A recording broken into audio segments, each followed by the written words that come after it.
16 mai 1770. Les cloches de Versailles résonnent pour célébrer le mariage du siècle.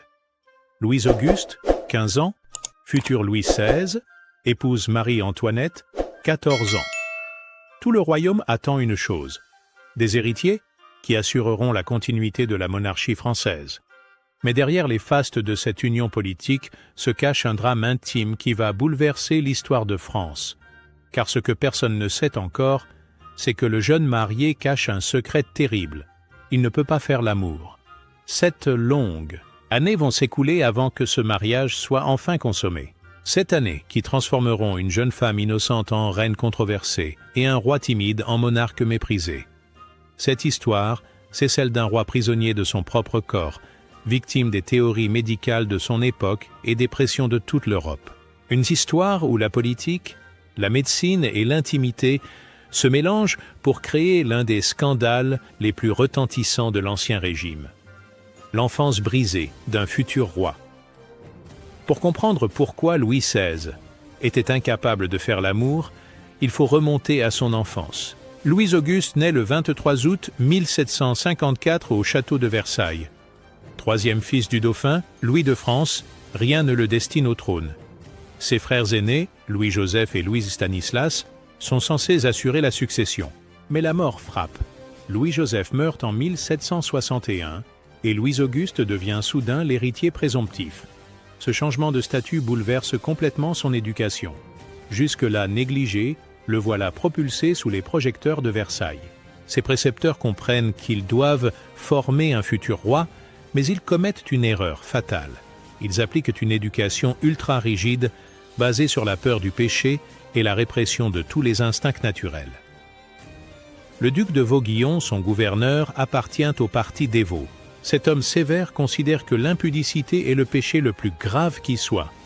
Il inculque au jeune Louis-Auguste une terreur absolue de tout ce qui touche à la sexualité. Les leçons d'anatomie sont édulcorées, les questions sur le corps humain éludé, et surtout, on lui martèle que la chair est faible et dangereuse. Cette éducation religieuse extrême produit ses premiers effets dévastateurs. À 13 ans, Louis-Auguste développe une timidité maladive envers les femmes. Il rougit, bégaie et fuit dès qu'une dame de la cour s'approche de lui. Ses frères se moquent de sa gaucherie, aggravant encore son complexe d'infériorité. Mais ce n'est pas tout. Le futur roi grandit dans l'ombre de son grand-père Louis XV, surnommé le bien-aimé, devenu le mal-aimé. Les scandales sexuels du vieux roi éclaboussent toute la famille royale. Madame de Pompadour, puis Madame du Barry, ses maîtresses officielles, provoquent des remous dans tout le royaume. Le peuple, las de ces débauches royales, attend un souverain vertueux. Louis-Auguste comprend ce message. Pour se distinguer de son grand-père libertin, il décide de devenir l'exact opposé. Un roi chaste, moral, irréprochable. Cette décision, prise dans l'innocence de l'adolescence, va le hanter toute sa vie. Car comment peut-on assurer une descendance royale en refusant tout contact charnel? Les témoins de l'époque décrivent un jeune homme complexé, maladroit, préférant l'atelier de serrurerie au salon mondain. Il passe des heures à fabriquer des serrures, mécanisme complexe qu'il maîtrise parfaitement, contrairement à celui de l'amour qui lui reste totalement étranger. À 15 ans, quand on lui annonce son mariage avec Marie-Antoinette, Louis-Auguste panique. Il sait qu'on attend de lui qu'il accomplisse son devoir conjugal, mais comment faire quand on n'a jamais reçu la moindre éducation sexuelle? Pire encore, comment faire quand on a développé une peur panique de l'intimité physique? 1770. Versailles rutile pour accueillir la nouvelle dauphine. Marie-Antoinette arrive de Vienne, radieuse, inconsciente du calvaire qui l'attend. À 14 ans, elle aussi est totalement ignorante des réalités du mariage. Sa mère, l'impératrice Marie-Thérèse d'Autriche, lui a simplement dit « Obéis à ton époux en toutes choses ». Les festivités durent plusieurs jours. Ballets, opéras, feux d'artifice se succèdent. Le royaume entier célèbre cette union, qui doit réconcilier la France et l'Autriche, ennemis héréditaires. Mais derrière les apparences, les deux adolescents vivent un cauchemar. Louis-Auguste multiplie les signes de nervosité. Il transpire, bafouille, évite le regard de sa jeune épouse. Marie-Antoinette, elle, essaie de jouer son rôle de future reine, mais elle sent bien que quelque chose ne va pas. Son époux la fuit, change de sujet dès qu'on évoque leur future descendance, arrive enfin la nuit de noces. Selon l'étiquette de Versailles, les époux royaux doivent être mis au lit en présence de témoins. Cette cérémonie, appelée coucher, a pour but de s'assurer que le mariage sera bien consommé. Mais quand les courtisans se retirent enfin, laissant seuls les deux jeunes gens, rien ne se passe. Louis-Auguste reste assis au bord du lit, tétanisé. Marie-Antoinette attend, ne comprenant pas pourquoi son époux ne la rejoint pas. Les heures passent, le dauphin finit par s'allonger, tout habillé, le plus loin possible de sa femme. Aucun contact, aucune tentative d'approche. Le mariage royal, tant attendu, ne sera pas consommé cette nuit-là. Cette première nuit donne le ton de toutes les autres. Jour après jour, semaine après semaine, rien ne change. Louis-Auguste trouve 1000 prétextes pour éviter l'intimité. Il se couche tard, se lève tôt, prétexte des migraines ou des obligations officielles. Marie-Antoinette commence à comprendre qu'elle a épousé un homme incapable de la toucher. La nouvelle fait bientôt le tour de Versailles. Dans les salons, on chuchote que le dauphin ne connaît pas sa femme. Les paris s'organisent. Combien de temps faudra-t-il avant que le mariage soit consommé? Les plus optimistes parlent de quelques mois, les pessimistes de plusieurs années. Marie-Antoinette, humiliée, se confie à l'ambassadeur d'Autriche, Mercy Argenteau. Celui-ci alerte immédiatement Vienne. L'impératrice Marie-Thérèse entre dans une colère noire. Elle a marié sa fille pour obtenir des petits-enfants français, pas pour qu'elle reste vierge dans un château. Les lettres commencent à pleuvoir, de Vienne.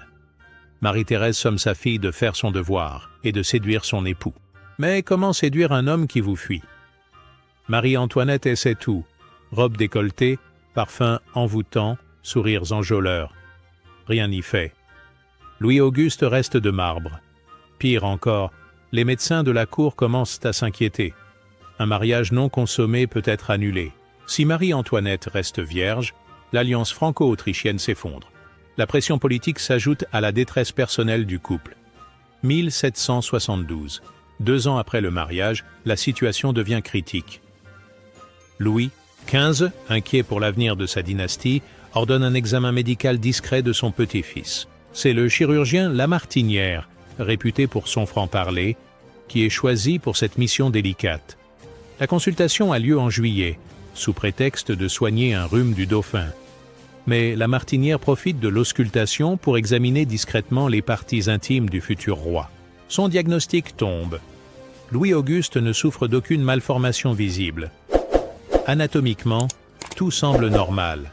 Ce résultat rassure momentanément la cour, mais il soulève plus de questions qu'il n'en résout. Si le dauphin est normalement constitué, pourquoi ne peut-il pas accomplir son devoir conjugal? La réponse se trouve peut-être dans une théorie médicale qui fait fureur à l'époque, celle du docteur Samuel Auguste Tissot. Ce médecin suisse a publié en 1760 un ouvrage révolutionnaire, L'onanisme, ou dissertation sur les maladies produites par la masturbation. Ce livre, traduit en 17 langues et réédité 63 fois, transforme complètement la vision de la sexualité au XVIIIe siècle. Selon Tissot, la masturbation provoque des ravages terrifiants. Elle affaiblit l'estomac, trouble la digestion, provoque la maigreur, puis l'obésité, détruit la mémoire et peut même mener à la folie. Le médecin explique que le sperme, produit par le cerveau selon les croyances de l'époque, descend le long de la colonne vertébrale jusqu'aux organes génitaux. Chaque éjaculation épuise donc littéralement le cerveau. Ces théories, complètement fausses, influencent pourtant tous les médecins du siècle. Et à Versailles, on commence à se demander si le dauphin ne souffre pas des conséquences de pratiques solitaires. Car Louis-Auguste présente plusieurs symptômes décrits par Tissot. Timidité excessive, problèmes digestifs, difficultés relationnelles. L'hypothèse prend d'autant plus de corps que les courtisans ont remarqué certains détails troublants. Le dauphin passe de longues heures seul dans ses appartements. Il rougit dès qu'on évoque la sexualité. Il évite systématiquement les conversations grivoises qui animent pourtant les salons de Versailles. Les pamphlets clandestins s'emparent de ces rumeurs. Dès 1772, circulent des libelles moqueurs sur l'impuissance royale. L'un d'eux décrit cruellement le dauphin, que toujours molle et toujours croche, il n'a de vie que dans sa poche. Ces attaques blessent profondément Louis-Auguste, renforçant encore son complexe d'infériorité. Mais la véritable cause des difficultés du dauphin n'est peut-être pas psychologique. Plusieurs témoins, dont l'ambassadeur Mercy Argenteau, évoquent un accident fort commun aux adolescents qui empêcherait les rapports normaux. Cette formulation pudique désigne probablement un phimosis, malformation du prépuce qui rend les rapports sexuels douloureux, voire impossibles. Le phimosis expliquerait tout, l'évitement de l'intimité, la peur des rapports, l'incapacité à consommer le mariage. Cette affection, bénigne aujourd'hui, était à l'époque un problème majeur. Une simple intervention chirurgicale pouvait la corriger, mais il fallait d'abord accepter de l'avouer. Or, Louis-Auguste refuse catégoriquement toute nouvelle consultation médicale. La honte, la peur de l'opération, la terreur de voir son problème divulgué l'empêchent de chercher une solution. Il préfère endurer ce calvaire plutôt que d'affronter la vérité. Pendant que Louis-Auguste se débat avec ses démons intérieurs, Marie-Antoinette vit un enfer quotidien. À 16 ans, elle découvre progressivement l'ampleur du problème. Son mari ne peut pas, ou ne veut pas, la toucher. Cette situation l'humilie d'autant plus qu'elle devient rapidement publique. À Versailles, rien ne reste secret longtemps. Les femmes de chambre observent les draps, les valets notent les va-et-vient nocturnes, les courtisans épiant chaque geste du couple royal. Rapidement, tous savent que le lit conjugal reste désespérément chaste. Cette situation exceptionnelle transforme Marie-Antoinette en objet de curiosité malsaine. Les dames de la cour la scrutent, cherchant des signes de grossesse qui ne viennent jamais. Les hommes la regardent avec un mélange de pitié et de convoitise. Certains se disent qu'il pourrait consoler cette jeune femme délaissée. Marie-Antoinette réagit en cherchant des compensations. Puisque son mari la néglige, elle va briller autrement. Elle se lance dans une vie sociale effrénée. Bals, théâtre, jeux de cartes occupent ses journées et ses nuits. Cette agitation perpétuelle cache mal sa frustration et sa solitude. Ses dépenses explosent. Robes, bijoux, parfums s'accumulent dans ses appartements. Rose Bertin, sa couturière, devient l'une des femmes les plus riches de Paris grâce aux commandes royales. Marie-Antoinette compense son vide affectif par un luxe ostentatoire qui scandalise le peuple. Pire encore, elle commence à s'entourer d'une cour particulière, composée de jeunes gens frivoles qui l'amusent et la distraient. Le comte d'Artois, son beau-frère, devient son compagnon de plaisir. Ensemble, ils organisent des fêtes, des mascarades, des spectacles qui défrayent la chronique. Ces amitiés particulières alimentent rapidement les ragots. Puisque Marie-Antoinette ne peut trouver satisfaction auprès de son époux, on lui prête des amants. Le comte d'Artois d'abord, puis d'autres jeunes courtisans. Les libelles commencent à circuler, présentant la dauphine comme une femme de mœurs légères. Ces accusations sont probablement fausses. Marie-Antoinette, élevée dans la religion catholique la plus stricte, ne peut pas envisager l'adultère, mais sa frustration la pousse à des comportements équivoques qui entretiennent les soupçons. Sa correspondance avec sa mère révèle son désarroi. Dans ses lettres, elle évoque pudiquement ses difficultés conjugales sans jamais entrer dans les détails. Marie-Thérèse, de son côté, la presse de questions sur sa vie intime, exigeant des petits-enfants qui n'arrivent pas. Cette pression familiale s'ajoute aux contraintes de la cour. Marie-Antoinette se trouve prise dans un étau. D'un côté, un mari qui l'ignore. De l'autre, une belle famille qui la juge sur sa capacité à procréer. Cette situation intenable la pousse vers des excès qui terniront définitivement sa réputation. En 1774, quand Louis-Auguste devient roi sous le nom de Louis XVI, Marie-Antoinette espère que ce changement de statut modifiera leurs relations. Mais rien ne change. Le nouveau roi, écrasé par ses responsabilités, trouve encore moins de temps pour sa femme. L'intimité conjugale reste un territoire interdit. 1777, 7 ans après le mariage royal, la situation devient intenable. Marie-Thérèse d'Autriche, désespérée, prend une décision radicale. Elle envoie son fils aîné, l'empereur Joseph II, enquêter personnellement à Versailles. Joseph II n'est pas n'importe qui. Souverain éclairé, réformateur audacieux, il règne sur l'empire austro-hongrois d'une main de fer.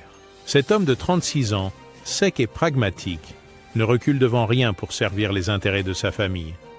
Son arrivée à Versailles en avril 1777 va bouleverser la situation. Officiellement, l'empereur voyage incognito sous le nom de comte de Falkenstein.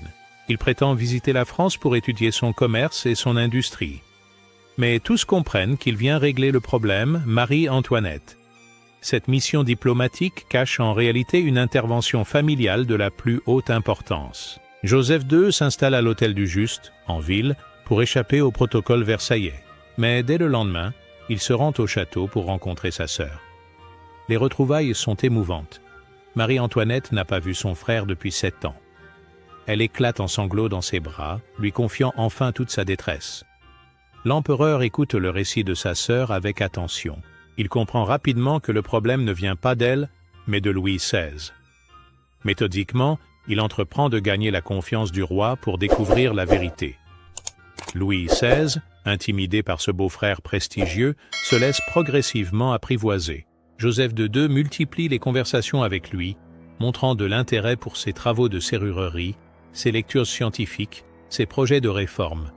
Peu à peu, le roi se détend, trouvant enfin un interlocuteur qui ne le juge pas. C'est alors que l'empereur frappe le grand coup. Dans une conversation privée, il aborde directement la question qui fâche. Avec la brutalité qui le caractérise, il demande au roi pourquoi son mariage n'est toujours pas consommé. Louis XVI, pris au dépourvu, tente d'abord d'éluder. Mais Joseph II insiste, expliquant que la situation menace l'alliance franco-autrichienne. Il va même jusqu'à évoquer la possibilité d'une annulation du mariage si les choses n'évoluent pas rapidement. Cette menace fait mouche. Louis XVI, effrayé par les conséquences politiques de son impuissance, finit par avouer la vérité. Il confirme qu'il souffre d'un problème physique qui rend les rapports douloureux. Joseph II, pragmatique, lui conseille immédiatement de consulter un chirurgien. Mais l'empereur ne s'en tient pas à ses conseils médicaux. Il entreprend également d'éduquer sexuellement le couple royal. Dans ses mémoires, il décrit avec une précision clinique l'état du roi. Il a des érections fort bien conditionnées, mais sans jamais décharger. Cette observation révèle que le problème n'est pas physiologique mais technique. Joseph II comprend que Louis XVI et Marie-Antoinette, tous deux vierges et inexpérimentés, ne savent tout simplement pas comment s'y prendre. Leurs éducations puritaines ne les ont pas préparés aux réalités de l'amour physique. Il décide donc de les former discrètement. Les détails de cette formation restent confidentiels, mais les résultats parlent d'eux-mêmes. Quelques mois après le départ de Joseph II, en août 1777, Marie-Antoinette annonce enfin qu'elle attend un enfant. La nouvelle fait sensation à Versailles et dans toute l'Europe. Décembre 1778. Marie-Thérèse naît à Versailles, dans une liesse générale. Après 8 longues années d'attente, le couple royal a enfin un héritier. Mais cette naissance tant espérée révèle paradoxalement l'ampleur des dégâts causés par les années de frustration. Car si le mariage est enfin consommé, il est loin d'être heureux. Louis XVI et Marie-Antoinette ont appris à vivre séparément pendant trop longtemps. Leurs personnalités se sont construites dans l'évitement mutuel, créant une distance difficile à combler. Louis XVI, traumatisé par ces années d'impuissance, ne devient jamais un amant passionné. Même après avoir surmonté ses difficultés physiques, il reste distant, gêné par l'intimité. Ses rapports avec son épouse restent sporadiques, accomplis par devoir plus que par plaisir.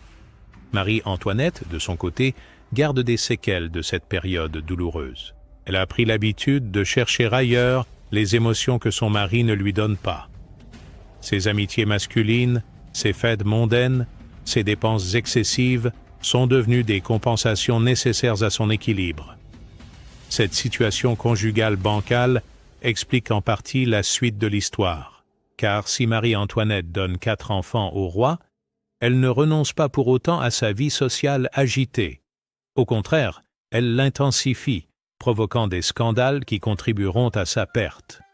L'affaire du collier de la reine, en 1785, illustre parfaitement ces dérives. Marie-Antoinette, en quête permanente de sensations fortes, se laisse manipuler par des aventuriers qui exploitent sa naïveté.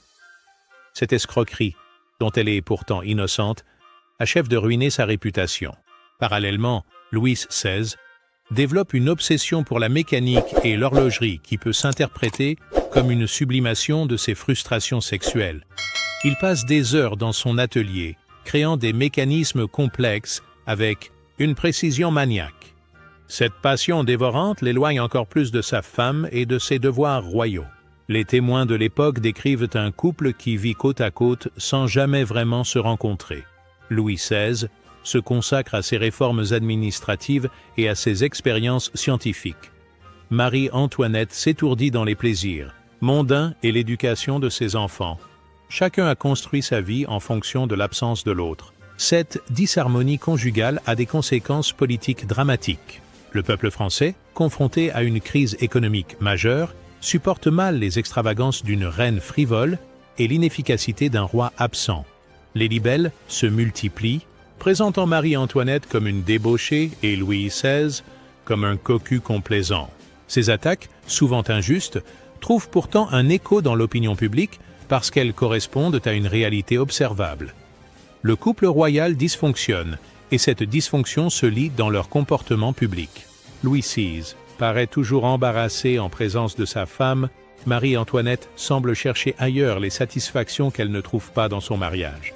Pour comprendre complètement l'histoire de Louis XVI, il faut revenir sur l'influence des théories médicales de son époque. Car le roi n'est pas seulement victime de ses complexes personnels, il est aussi prisonnier des croyances scientifiques du XVIIIe siècle. Samuel-Auguste Tissot, le médecin suisse dont nous avons parlé, ne se contente pas de condamner la masturbation. Il développe une théorie globale de la sexualité qui influence toute l'Europe cultivée.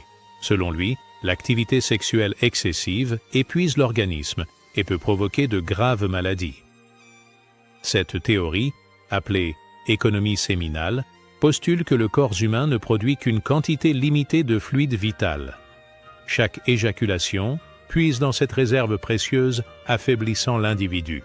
Les hommes doivent donc économiser leurs semences s'ils veulent préserver leur santé et leur longévité.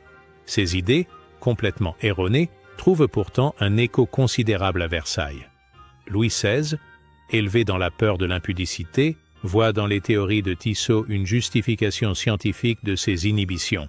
Pourquoi s'exposer aux dangers de la sexualité quand les plus grands médecins de l'époque en déconseillent l'usage? Cette caution médicale renforce les résistances psychologiques du roi.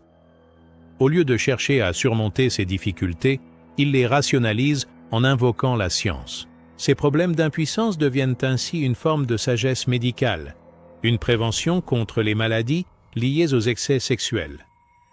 Tissot lui-même devient progressivement le médecin le plus célèbre d'Europe. Rois et empereurs le consultent, ses ouvrages se vendent par milliers. Ses théories influencent l'éducation de toute une génération.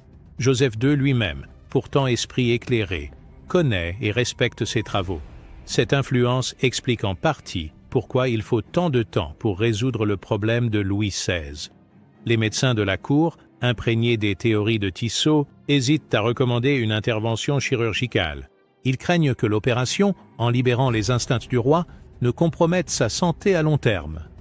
Cette réticence médicale s'ajoute aux résistances personnelles du roi pour retarder indéfiniment la solution.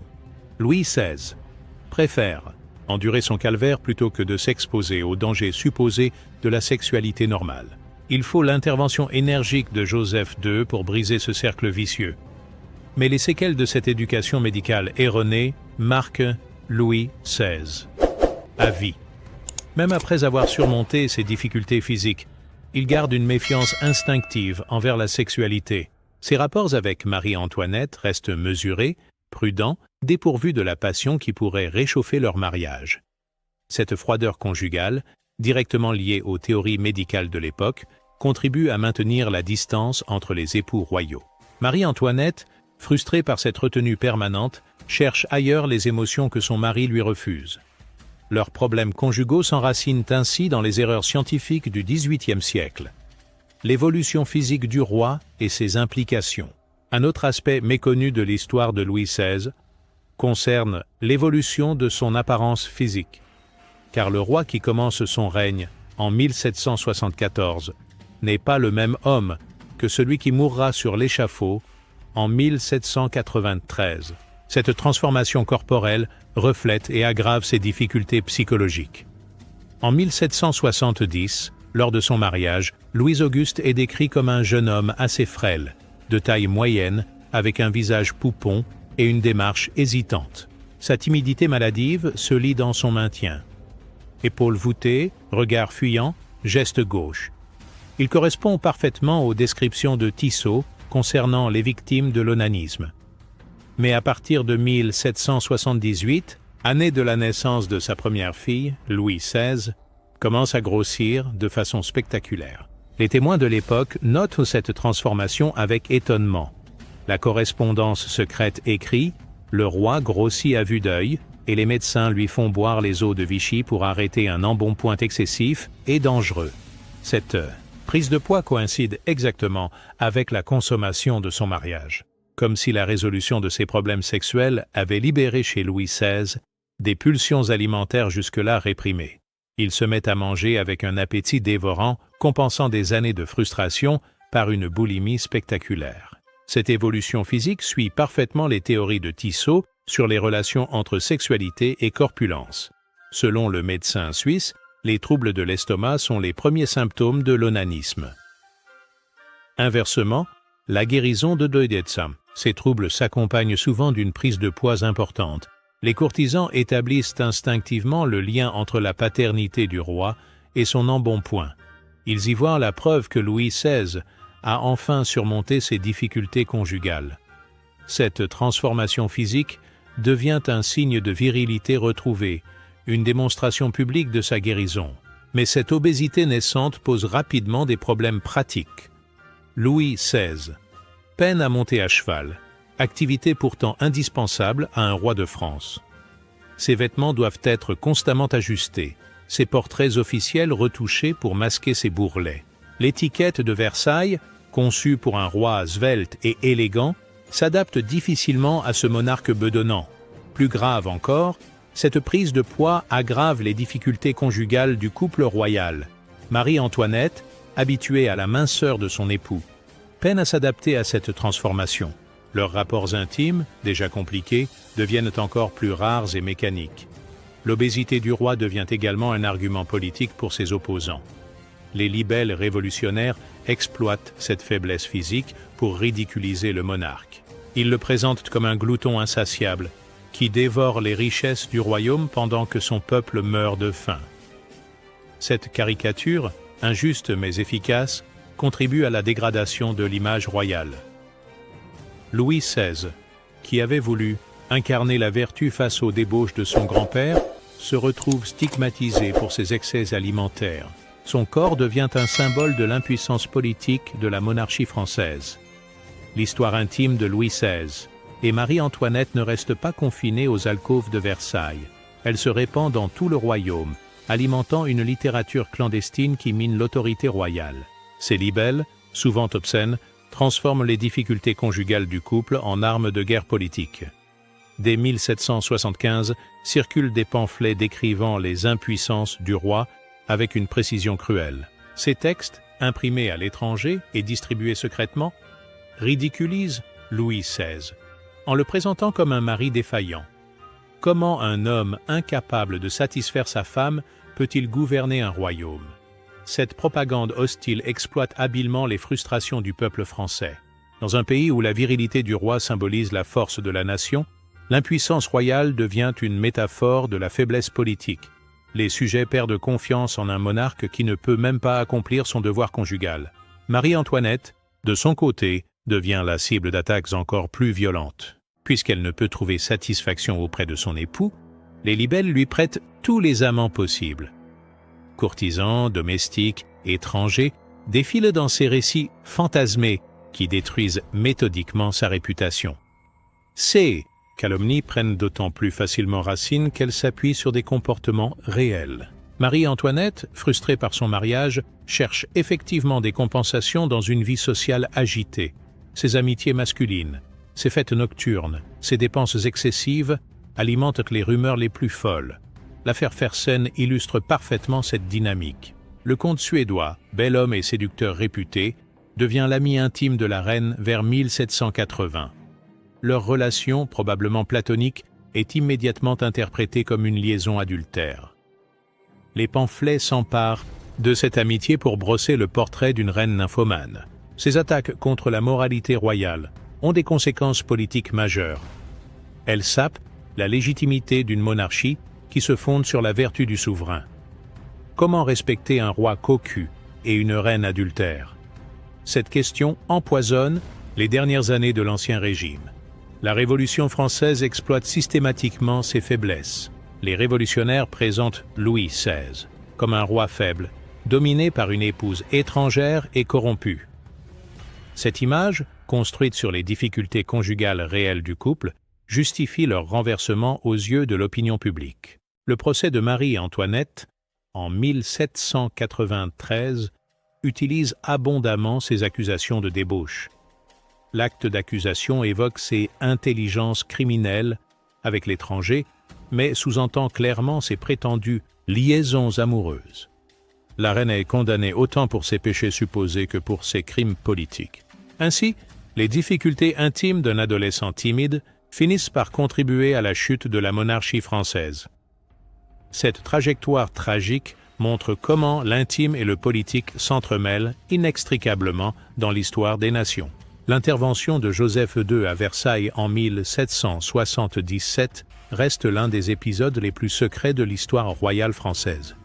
Mais l'empereur d'Autriche, homme pragmatique et sans illusion, a laissé des témoignages précis sur cette mission délicate. Ses écrits, longtemps confidentiels, révèlent enfin la vérité sur les difficultés conjugales de Louis XVI.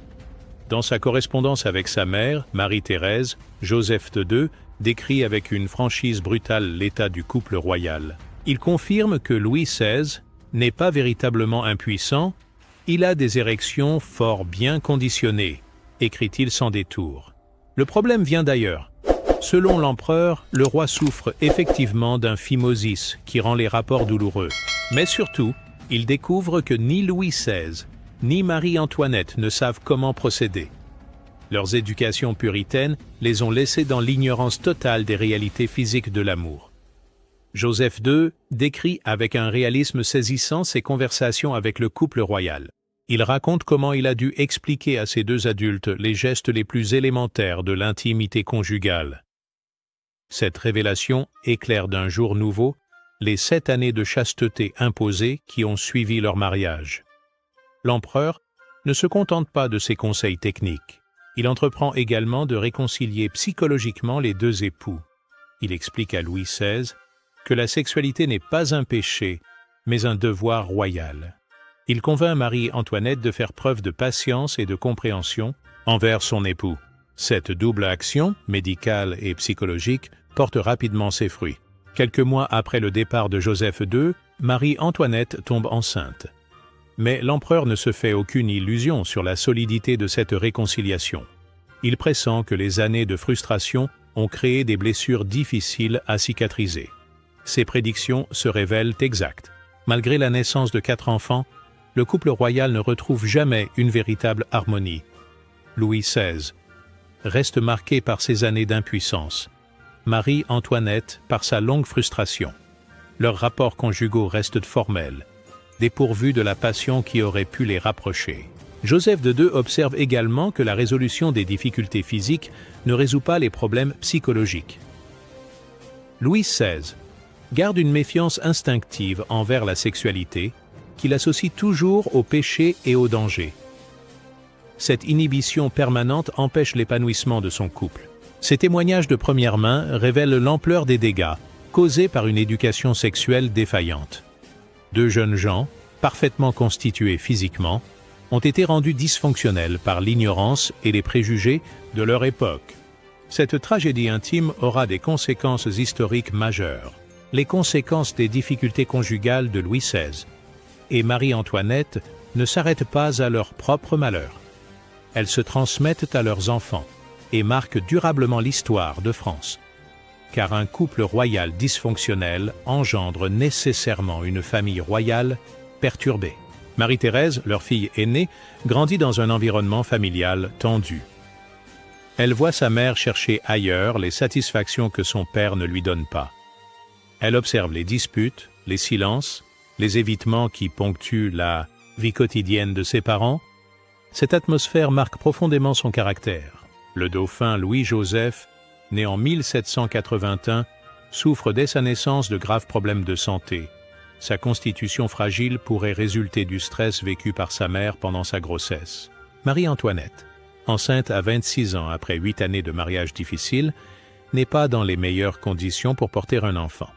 Louis-Charles, le futur Louis XVII, naît en 1785 dans un contexte encore plus tendu. Ses parents, toujours mal assortis, traversent une période de crise conjugale aiguë. L'affaire du collier de la reine vient d'éclater, compromettant définitivement la réputation de Marie-Antoinette. Cet enfant grandit dans un climat de suspicion et d'hostilité publique. Sophie Béatrice, la dernière née, ne survit que quelques mois. Sa mort, en 1787, achève de briser le moral de Marie-Antoinette. La reine, déjà fragilisée par des années de critiques, sombre dans une mélancolie dont elle ne se relèvera jamais complètement. Ces drames familiaux s'ajoutent aux difficultés politiques pour accabler le couple royal. Louis XVI, qui n'a jamais réussi à créer avec sa femme une véritable intimité, peine à trouver en elle un soutien dans l'adversité. Leur rapport reste formel, empêchant toute solidarité face aux épreuves. La Révolution française révèle cruellement ses faiblesses conjugales. Quand la tourmente révolutionnaire s'abat sur la famille royale, Louis XVI et Marie-Antoinette ne savent pas faire front commun. Leurs stratégies divergent, leurs confidences se raréfient, leurs décisions se contredisent. L'épisode de Varennes, en juin 1791, illustre parfaitement ces dysfonctionnements. La tentative de fuite de la famille royale échoue en partie à cause du manque de coordination entre les époux. Louis XVI, indécis et timoré, laisse Marie-Antoinette prendre des initiatives qui compromettent leur évasion. Leur dernier mois passé dans la prison du Temple montre paradoxalement une réconciliation tardive. Face à la mort qui approche, le couple royal retrouve enfin une certaine tendresse. Mais il est trop tard. Les années de mésentente ont creusé un fossé difficile à combler. L'exécution de Louis XVI, en janvier 1793, laisse Marie-Antoinette seule face à son destin. Cette femme, qui n'a jamais réussi à trouver l'amour dans son mariage, affronte la mort avec une dignité qui rachète peut-être ses erreurs passées. Sa fin tragique, 9 mois plus tard, clôt définitivement cette histoire conjugale manquée. Aujourd'hui, avec le recul de l'histoire et les progrès de la médecine, nous pouvons porter un regard plus éclairé sur les difficultés de Louis XVI. Les témoignages de l'époque, longtemps occultés par la pudeur ou la propagande, permettent d'établir un diagnostic précis de ces troubles. Louis XVI souffrait très probablement d'un phimosis, malformation bénigne du prépuce qui empêche sa rétraction normale. Cette affection fréquente chez les adolescents peut rendre les rapports sexuels douloureux ou impossibles. Une simple intervention chirurgicale, pratiquée sous anesthésie locale, permet de la corriger définitivement. Mais au XVIIIe siècle, cette opération était considérée comme majeure et dangereuse. Les techniques chirurgicales rudimentaires, l'absence d'anesthésie et les risques d'infection expliquent les réticences des médecins de l'époque. Ils préféraient temporiser, espérant une guérison spontanée qui ne venait jamais. Cette attente prolongée a permis au problème physique de se doubler d'un problème psychologique. Louis XVI, traumatisé par l'échec de ses premières tentatives, a développé une peur panique de l'intimité. Cette angoisse de performance, comme on l'appelle aujourd'hui, est devenue plus handicapante que la malformation initiale. L'intervention de Joseph II a probablement consisté à convaincre Louis XVI de subir l'opération nécessaire. L'empereur, homme pragmatique, a dû balayer les objections médicales et psychologiques du roi pour l'amener à accepter cette solution. Cette hypothèse expliquerait la rapidité avec laquelle le problème s'est résolu après sa visite.